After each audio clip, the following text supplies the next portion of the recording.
All right, a legal lifeline thrown to a U.S. Navy petty officer on board a submarine in the middle of the Pacific Ocean after being locked in a custody battle for his little girl. Now, the Michigan judge who said Matthew Hines could lose custody of his 6-year-old daughter if he didn't show in court today is now delaying proceedings until the petty officer is available.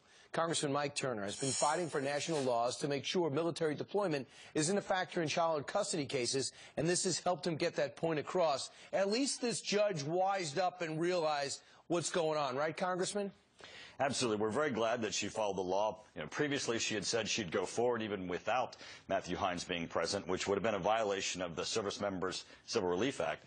It's good that the judge is following the law, but we still have Matthew Hines in a custody battle that's going to continue. And this is not the only case. With about 1 million people going back and forth in 2 wars over the last 13 years, marriages have frayed and custody battles have happened. Why are you having trouble getting this case to resonate and become a national concern?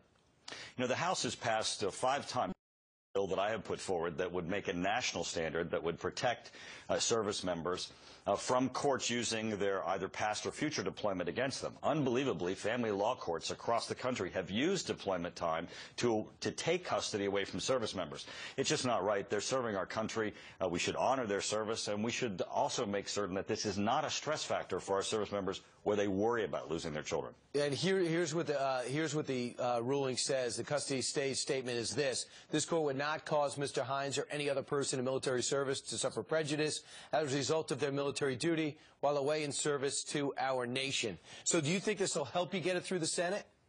It should, because this highlights exactly the circumstances where, our hearts go out to the family and to our service members who are concerned about being able to both serve their country and maintain the custody of their children. Right, and we're not taking sides in this relationship. We're just trying to give a military man a chance to give his side of the story and not be affected. Do you believe that the fact that he is deployed elsewhere might affect the custody he gets awarded?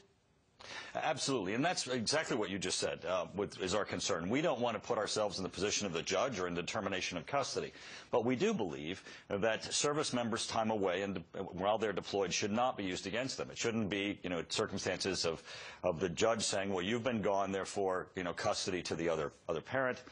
They should stand equal to the other parent with their service to their country not being used against them. And I'm sure Matt is very grateful for your support. Congressman Turner, who says we're not getting things done in Congress and people aren't doing it for the right reason. Hopefully you'll get some wind at your back and get it passed. Congressman Mike Turner, thank you. Thank you so much.